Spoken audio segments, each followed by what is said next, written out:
बिस्मिल्लाहिर्रहमानिर्रहीम, अस्सलाम वालेकुम। नूरुल्लाह आपकी खिदमत में हाजिर है। इमरान खान की आधी रात को होने वाली मुलाकातों की कहानी खुल गई है। वो किससे मिल रहे हैं, उसका क्या फ़ायदा है, क्या नुकसान है, लोगों को क्या मैसेज दिया जा रहा है और असल कहानी क्या है। दूसरी तरफ इमरान खान साहब परेशानी के आलम में हैं। नैब में उनकी पेशी का वक्त आ गया है। उनकी बेगम साहिबा की भी पेशी है। उनकी पेशी होगी या वो गवाह बनने जा रही हैं। दूसरी तरफ सुप्रीम कोर्ट में उनके मामलात इंतहाई मायूसी वाले हैं।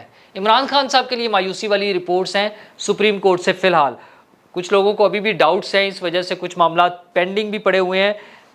लेकिन MBS मोहम्मद बिन सलमान की इमरान खान से मोहब्बत का क्या आलम है और फॉरेन मीडिया इमरान खान साहब को किस तरह सपोर्ट कर रहा है, ये सारी बातें मैं आपके साथ डिस्कस करूंगा। आपको याद होगा कि मुसर्रत चीमा साहिबा ने पार्टी छोड़ने का ऐलान कर दिया अपने शौहर के साथ और उनका ख्याल था उनकी सारी जान छूट गई। चूँकि वो 9 मई के वाक़यात में भी इन्वॉल्व हैं तो वो केस अपनी जगह मौजूद है। तो ख़बर ये है कि उसके बाद वो पहुंची हैं एक बड़े दफ्तर में और जाकर उन्होंने कहा, सर अब देखें ना, मैंने तो अनाउंसमेंट कर दी है, तो अब मेरी जान छुड़ाएं। उन्होंने कहा, जान किस चीज़ से छुड़ाएं? उनका केस से 9 मई वाले से। उन्होंने कहा, ये तो आपके साथ कोई कमिटमेंट नहीं है कि हम आपके 9 मई वाला केस ख़त्म कर देंगे, वो तो आपको फेस करना पड़ेगा। अच्छा, ये और बात है कि उसी ऑफिस में प्रॉब्ली उसके आसपास ही वहाँ वो भी मौजूद थे, हमारे जो दोस्त हैं ना दूसरे, फयाज़ चौहान साहब। ये कोइंसिडेंस है कि दोनों पंजाब हुकूमत के तर्जमान भी रहे हैं, लेकिन चले बहरहाल। तो मुसर्रत चीमा साहिबा को साफ जवाब मिला है कि 9 मई वाले वाक़े पे कोई रिलीफ नहीं मिलना। वो आपने केस कानून के मुताबिक मेरिट पर भुगतना है। अगर आपकी इन्वॉल्वमेंट उसमें साबित हुई तो फिर आप पकड़ी जाएंगी, फिर आपको बचत नहीं है। अच्छा, वो हो यही रहा है ना कि अभी बहुत सारा डाटा चेक हो रहा है। वीडियो फुटेजेस हैं, तस्वीर हैं, फ़ोन कॉल्स हैं, जियो फेंसिंग वाला डाटा है, वो सारा चेक हो रहा है। जिसमें मैंने आपको वो गुज़श्ता वीडियो में भी बताया कि अलीमा खान साहिबा का भी नाम आ गया है और उन्हें तफ्तीश में शामिल किया जाएगा और उनकी गिरफ़्तारी का भी इम्कान है कि अगर वो तफ्तीश में शामिल नहीं होती तो फिर गिरफ़्तार हो जाएंगी। तो मुसर्रत चीमा साहिबा के लिए भी एक तरह से बुरी खबर थी कि वो अब क्या करें। उन्होंने तो समझा था कि बस ये प्रेस कॉन्फ्रेंस की है तो अब आगे चैन ही चैन है, रावी चैन लिख रहा होगा, सुकून हो जाएगा, अब कोई नहीं पूछेगा। लेकिन मोहतरमा, पूछा तो जाएगा।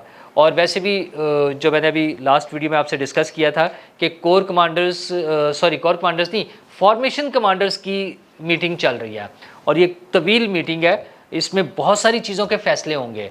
उसमें ना सिर्फ पॉलिटिकल सिचुएशन के, वो जो फ़ौजी अदालतों में केसेस चल रहे हैं उनके हवाले से भी आई एम श्योर डिस्कशन होगी। जो फ़ौज के ट्रेडिशनल अफेयर्स हैं, सिक्योरिटी के, इंटरनल एक्सटर्नल, पेशा वराना तैयारियाँ, वो सारी चीज़ें तो अपनी जगह होंगी, लेकिन बहुत सारी चीज़ें दूसरी भी डिस्कस हो रही होंगी। ये जो 9 मई के बाद के वाक़यात हैं, जो सियासी सूरत हाल डेवलप हो रही है, जो इलेक्शन की डेट आने का एक प्लान बन रहा है कि इलेक्शन की अनाउंसमेंट शायद हो जाए, तो ये सारी चीज़ें, इकॉनमी बड़ा इंपॉर्टेंट इशू है। अच्छा, उस फ्रंट पे बहुत सारा काम हो रहा है जो अभी सामने नहीं आ रहा, लेकिन अगले चंद दिनों में जब बजट की अनाउंसमेंट होगी तो हमें समझ आएगी कि उस पर क्या क्या काम हो चुका है और उम्मीद है कि कुछ अच्छी खबरें होंगी। तो लेट्स होप कि वो वाकई अच्छी खबरें हों।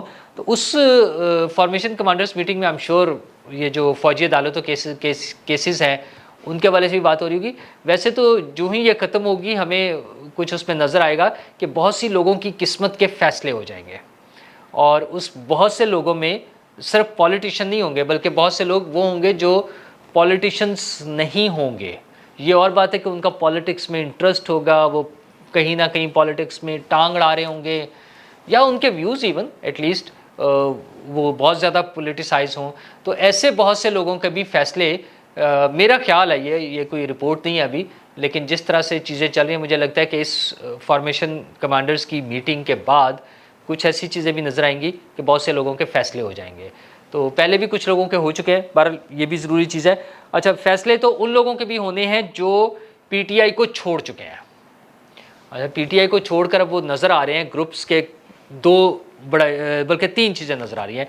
एक तो है PMLQ, पाकिस्तान मुस्लिम लीग काफ, कायदे आज़म जो है, जिसके सदर हैं चौधरी शुजात हुसैन और उनके साथ चौधरी सरवर साहब हैं, चौधरी वजाहत भी वहाँ चले गए हैं।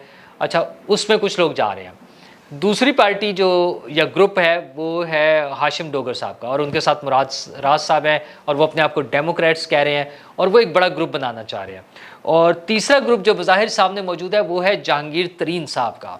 अच्छा, इस वक्त जो मेरी इतलात हैं, जो सपोर्ट करने वाले लोग होते हैं, जो ताकतवर लोग हैं, जो ताकतवर हल्के हैं, उनकी सपोर्ट प्रॉब्ली सबसे ज़्यादा जहांगीर तरीन साहब को मिलेगी।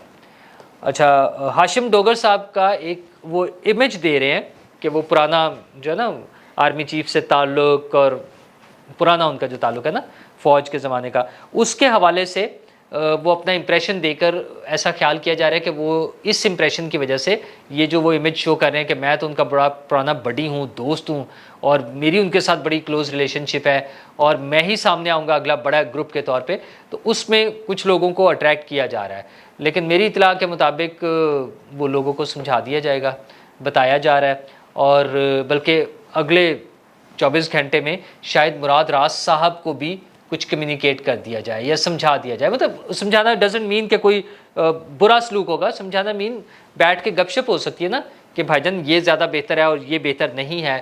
तो इस तरह की चीज़ें कुछ होने जा रही हैं। मंजूर भट्टू साहब को किसी हद तक मैसेज मिल चुका है, उन्हें बताया गया कि जो आपको कहा जा रहा है वहाँ चले जाएँ, आप समझें कि बस आप जैसे पहले थे वैसे ही हैं, यही समझ लें।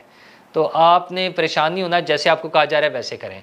तो ये कुछ पार्टीज़ की जिस तरह से शिफ्टिंग हो रही है लोगों की एक पार्टी से दूसरी पार्टी में हो रहा है, इस सारे उसमें सरप्राइजिंग एलिमेंट जो है, जो आम लोगों के लिए, मेरे लिए और जो ताकतवर लोग हैं उनके लिए भी है, वो है आसिफ जरदारी साहब की परफॉर्मेंस, कि उनकी पार्टी में लोग शामिल हो रहे हैं, जो कि बहुत ज़्यादा एक्सपेक्टेड नहीं था। जो हमारे ताकतवर हल्के हैं, इस्टेब्लिशमेंट है, मेरे ख्याल में उनको एक्सपेक्टेड नहीं था, अगरचे वो बहुत खुश है। मुझे लगता है कि हमारी इस्टेब्लिशमेंट जरदारी साहब से बहुत खुश है, ख़ास तौर पे 9/11 के बाद, हमारा 9/11 यानी जो 9 मई है, उसके बाद तो बहुत ही खुश है। उन्हें अब याद आता है वो पाकिस्तान खप्पे की वैल्यू, कि उस दिन बेनज़ीर भुट्टो की शहादत के बाद जब मुल्क जल रहा था और एक खौफ की फ़िज़ा थी और कुछ भी हो सकता था, अगर उस वक्त आसिफ जरदारी और उनके बच्चे लोगों को किसी और तरफ मूव कराना चाहते तो इस मुल्क के हालात बहुत ख़राब भी हो सकते थे। लेकिन आसिफ जरदारी साहब का पाकिस्तान खप्पे का नारा आज हमारी इस्टेब्लिशमेंट को महसूस हो रहा है। इसी तरह नवाज शरीफ आज उन्हें बहुत अच्छे लग रहे हैं। नवाज शरीफ साहब को जब जेल भेज दिया गया तो खुद नवाज शरीफ का जो रवैया था और जो उनकी अहलिया मोहतरमा कुलसूम नवाज साहिबा का जो रवैया था, वो लोगों को अमन की तरफ बुलाने का था। वो नवाज शरीफ साहब ने और आसिफ जरदारी साहब ने कहीं पर भी अपने आप को या अपने रिश्तेदारों को या अपने घर वालों को रेड लाइन नहीं डिक्लेयर किया। रेड लाइन पाकिस्तान थी, उन्होंने पाकिस्तान के खिलाफ कोई बात नहीं की। उस क्रूशल मोमेंट में जब ज़ाहिर गम, खौफ, तकलीफ़,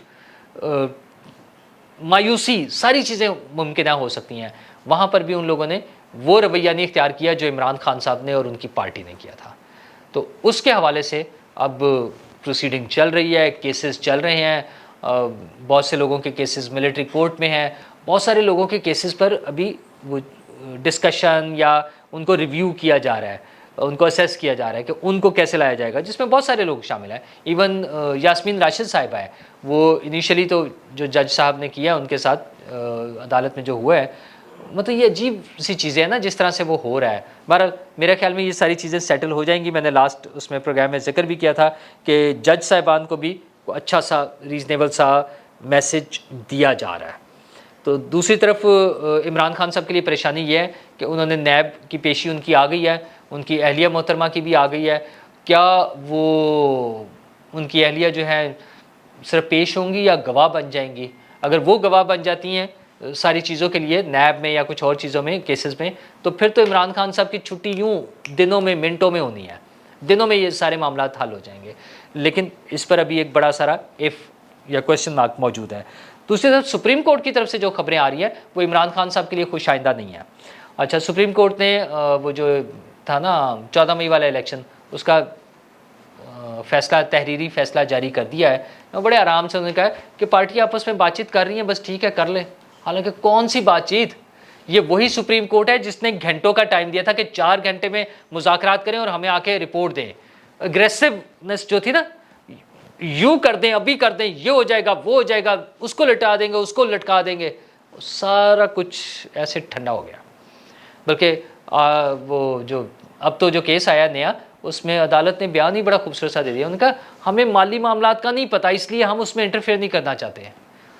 वो है ना, हाय उस जूदे पशेमा का पशेमा होना। और हमने देखे हुए हैं वो कार के और रिकॉर्डिक केसेस में बिलियंस ऑफ डॉलर्स के हमें फाइन हुए, बिलियंस ऑफ डॉलर्स के, ठीक है। और सिर्फ चंद जजेस के वो जो थी ना, खुद सताइशी, खुद नुमाई, अपने आप को बड़ा पेश करना, अपने आप को मीडिया में लेकर आना, अपने आप को हीरो बनाना, वो कभी केसेस के ज़रिए और कभी डैम्स बना के, हमने कैसे कैसे कैसे कैसे लोग हमने देखे हुए अदलिया में, ठीक है। तो अब शायद अकल आ जाए, लेकिन अभी डाउट्स मौजूद है लोगों को। यही वजह है कि इमरान खान साहब के खिलाफ केसेस किए का पेस जो है वो स्लो रहेगी, और शायद इंतज़ार किया जाए कि जब चीफ जस्टिस साहब चले जाएंगे तब वो केसेस प्रॉपरली पेश किया। अभी तो छोटे छोटे वो जो है लोअर कोर्ट्स पे जो केसेस हैं, उसमें नहीं हुकूमत को समझ आ रही है कि क्या हो रहा है। मतलब ये एक हैरत अंगेज़ वाक़या है कि मुल्ज़िम गया है अदालत में ज़मानत लेने के लिए कि जनाब मुझे ज़मानत दे दें। अदालत ने कहा हुजूर आपके खिलाफ तो केस ही नहीं बनता। सर अस्सलाम वालेकुम, आप क्यों आए हैं, ये ले केस ख़त्म, आप जाएँ घर जाएँ, ऐश करें। क्योंकि जज वो है जो उस पार्टी के हक़ में पोस्टें लगा रहा होता है। जज वो है जो पहले मोहम्मद खान भट्टी को और परवेज़ इलाही साहब को पहले भी रिलीफ दे रहा होता है। तो खैर अब इस तरह की चीज़ें चलती रहें, लेकिन ये जो नया फॉर्मेशन बन रही है ना पॉलिटिकल, उसमें चौधरी परवेज़ इलाही साहब के लिए जगह कोई नहीं है, बिल्कुल भी नहीं है। चौधरी परवेज़ इलाही साहब और मोनस इलाही साहब वो वहाँ से जहाँ शेख रशीद साहब कहते थे ना कि उन पर क्रॉस लग गया, वहाँ पे आप समझें कि परवेज़ इलाही साहब और मोनस इलाही साहब पे क्रॉस लग गया, और कम अज़ कम 3 साल, ठीक है ना। अब आप खुद समझदार हैं कि मैं 3 साल क्यों कह रहा हूँ। और पॉलिटिकली आसिफ जरदारी साहब ने कर दिया। मतलब आसिफ जरदारी साहब जैसा बंदा जो कि मुफाहमत का बादशाह समझा जाता है कि हर एक से बातचीत करें, उसको मिलाएं, साथ लेके चलें, कुछ गिव एंड टेक करें, दे दें, वजारत देनी है, वजारत आला देनी है, डिप्टी प्राइम मिनिस्टर बनाना है, सारा कुछ होता रहा। अब वो कहते हैं चौधरी शहजाद से कि खबरदार परवेज़ इलाही को नहीं रखना, ये नहीं हो सकता, और वो नहीं हो रहा। और इमरान खान साहब ने जो इमेज बनाया हुआ ना कि बड़ी उनकी मुलाकातें हो रही हैं आधी आधी रात को, उन्हीं का सोशल मीडिया ना जो चलाता है कि रात को 3:30 बजे ऑस्ट्रेलवी सफ़ीर जो हैं उनके घर पहुंच गए। तो जनाब ऑस्ट्रेलवी सफ़ीर जो हैं 3:30 बजे रात को नहीं पहुंचे थे, वो तकरीबन 9:30 बजे गए हैं, और ये नॉर्मल मुलाकात का टाइम है, मतलब नॉर्मल टाइमिंग में कंसिडर होता है। और ये वही सफ़ीर हैं जो मरीम नवाज़ साहिबा से भी मिले हैं, तो पॉलिटिकल पार्टी से उनका इस तरह से मिलना जुलना कोई अचंभे की बात नहीं है। हाँ, जो उसमें खबरें उड़ाई जाती हैं कि वो फ्लाई कर जाएंगे, उन्हें कोई बाहर ले जाएगा, ऐसा बहुत मुश्किल है। अभी आज की तारीख में तो इस तरह का कोई चांस नज़र नहीं आता। हाँ, कल को कोई फैसला हो जाए, सारी पॉलिटिकल लीडरशिप बैठ जाए, जैसे देखे ना पॉलिटिकल लीडर्स ने तो उन्हें बचाया उस दिन गिरफ्तारी से भी। इस्लामाबाद हाई कोर्ट में जब उनकी ज़मानत हो गई तो उनकी गिरफ्तारी पक्की थी, क्योंकि कुछ लोगों को बहुत गुस्सा था, उन्होंने कहा नहीं जी इसको नहीं छोड़ना। तो ये पॉलिटिकल लीडरशिप थी, आसिफ जरदारी साहब थे, नवाज़ शरीफ साहब थे, मतलब ये सारे बड़े लीडर्स सियासी। उन्होंने कहा सर प्लीज़ आप इसको लीगल तरीके से चलने दें। तो अब वही अगर किसी वक्त सारे मान जाएं कि ठीक है इमरान खान साहब को भेजा जा सकता है तो और बात है, आज की तारीख तक तो कोई मुमकिन नहीं है। मौलाना फजलुर रहमान तो उनसे बात करने को तैयार नहीं है। मौलाना साहब ने फिर जवाब दिया, उन्होंने कहा जी हम नहीं बात करना चाहते, और अगर उनकी पार्टी को बैन कर दिया जाए वो भी ठीक है, खास कम जहाँ पाक। क्योंकि इमरान खान साहब ने जो रवैया रखा मौलाना फजलुर रहमान साहब के हवाले से, उसके बाद फिर यही रिएक्शन आ सकता था। तो ये तो उनकी अपनी कमाई है जो वो खट रहे हैं, यही कहते हैं ना उसको, जो उन्होंने जो बीजा है वही काटेंगे ना। तो वो इमरान खान साहब के साथ हो रहा है। तो सफ़ीरों के साथ मुलाकात तो नॉर्मल सी चीज़ है। हाँ, कुछ जगहों पे उन्हें फेवर मिल रही है, जो ताकतवर हल्के हैं उनको भी एहसास है।